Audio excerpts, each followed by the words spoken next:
Pretoria, Bharat में आपका स्वागत है। 24 दिसंबर 2025 को the Chris Hedges YouTube channel पर एक बातचीत प्रसारित होती है। शीर्षक है कैसे एप्स्टीन क्लास असफल होकर भी शीर्ष तक पहुंच जाती है। इस बातचीत में आनंद गिरिधर दास उस रेशमी पर्दे को हटाते हैं जो उस दुनिया को ढंकता है जिसे नाम लेना भी मानववर्जित है। एक ऐसी दुनिया जहां ताकतवर लोग असफलता का इनाम प्रमोशन से देते हैं, अन्याय को सुधार के नाम पर सजाते हैं और नैतिकता का मुखौटा पहनकर सत्ता की नींव मजबूत करते हैं। जो सामने आता है वो सिर्फ पाखंड नहीं बल्कि एक नीली छाप है, एक खाका। और एक बार जब आप इसे देख लेते हैं तो फिर आप इससे आंख नहीं मोड़ सकते। वे इसे अच्छे काम कहते हैं, लेकिन जो दृश्य है वो एक छलावा है। आनंद की बात सुनिए।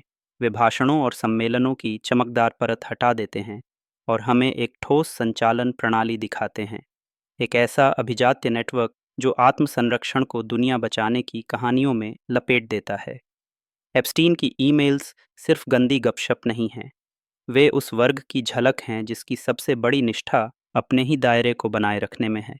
जैसे आनंद कहते हैं, जब लोग आपको बताते हैं कि वे कौन हैं तो यकीन कीजिए। यही वाक्य कुंजी है। ये वे लोग हैं जो बार बार मुंह फेर लेते हैं आर्थिक पतन से, पर्यावरणीय तबाही से, युद्ध से, बाजार की क्रूर तर्कशीलता से, और फिर खुद को शाबाशी देते हैं सिद्धांतों की उन दरारों को भरने के लिए जिनके वे स्वयं निर्माता हैं। गिरिधरदास की सबसे बड़ी पकड़ है इस छिपी हुई प्रणाली की रचना को नाम देना। वे मार्केट वर्ल्ड की पहचान करते हैं, वे विन विनवाद को उजागर करते हैं, वह झूठा वादा कि आप अरबों कमाकर भला कर सकते हैं। वे दिखाते हैं कि कैसे कॉरपोरेट तर्क और मैनेजमेंट कंसल्टिंग जैसे औजार मानव कल्याण के नाम पर प्रस्तुत किए जाते हैं, लेकिन असल में ये औजार तटस्थ नहीं होते। ये सामाजिक संबंधों, जिम्मेदारियों और संपूर्ण समुदायों को अनुपयुक्त मानते हैं और फिर इन्हें परोपकार, शिक्षा और सार्वजनिक स्वास्थ्य जैसे क्षेत्रों में ढाला जाता है। यह है दूसरी ओर ज़्यादा डरावनी सच्चाई। दोहन के औजार अब नैतिक भाषा बोलने लगे हैं। जहाँ बात और आगे जा सकती थी वह है कि इस चित्रण से आगे बढ़कर असर की रणनीति बनाई जाए।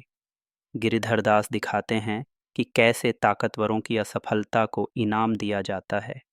लैरी समर्स फिर लौटते हैं, तबाही लाने वाले युद्धों के योजनाकार थिंक टैंकों में जगह पाते हैं और बाजारों को असंवेदनशील बनाने वाले अब सुधार के नए अगुआ बनते हैं। यह छूट कोई तकनीकी गड़बड़ी नहीं, यही पूरी प्रणाली है। यह उस सुनहरे युग की गूंज है जिसमें एंड्रयू कार्नेगी ने संगठनों को रौंदा और फिर पुस्तकालय बनाए। उनकी मूर्तियाँ असली तंत्र को छिपा देती हैं। हमारा इतिहास भी ऐसे ही तुकांत करता है।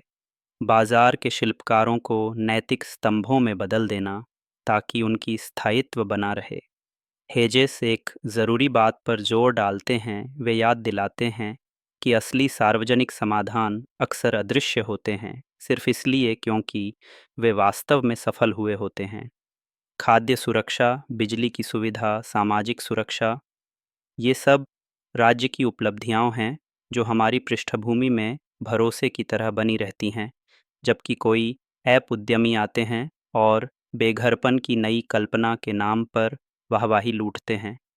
यह अंतर महत्वपूर्ण है क्योंकि यह हमें एक स्पष्ट कसौटी की ओर ले जाता है। हमारी मापदंड इरादा नहीं बल्कि जवाबदेही होनी चाहिए। तो पूछिए कठिन सवाल, ताकतवर लोग बार बार संकट क्यों गढ़ते हैं और फिर खुद को ही उसका उद्धारक क्यों घोषित करते हैं?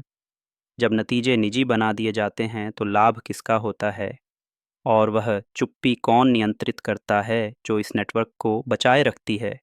ये सिर्फ भाषणबाजी नहीं है, ये वे असली प्रश्न हैं जो खुलासे को असल सुधार में बदल सकते हैं।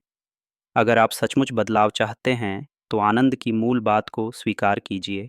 अभिजात वर्ग आत्म संरक्षण की प्रणालियों को ही दुनिया बचाने की परियोजनाओं की तरह पेश करता है। उपाय केवल भाषणों या लेखन से नहीं निकलता, समाधान है ढांचागत सुधार। सार्वजनिक संस्थाओं की क्षमता को बहाल कीजिए, पारदर्शिता पर जोर दीजिए, विफलताओं की लागत तय कीजिए और कृत्रिम नैतिकता को असली उत्तरदायित्व न समझिए। परख मंच पर सुनाई जाने वाली कहानियों से नहीं होनी चाहिए, परख इस बात से होनी चाहिए कि मंच के पीछे किन संरचनाओं को बचाया जा रहा है।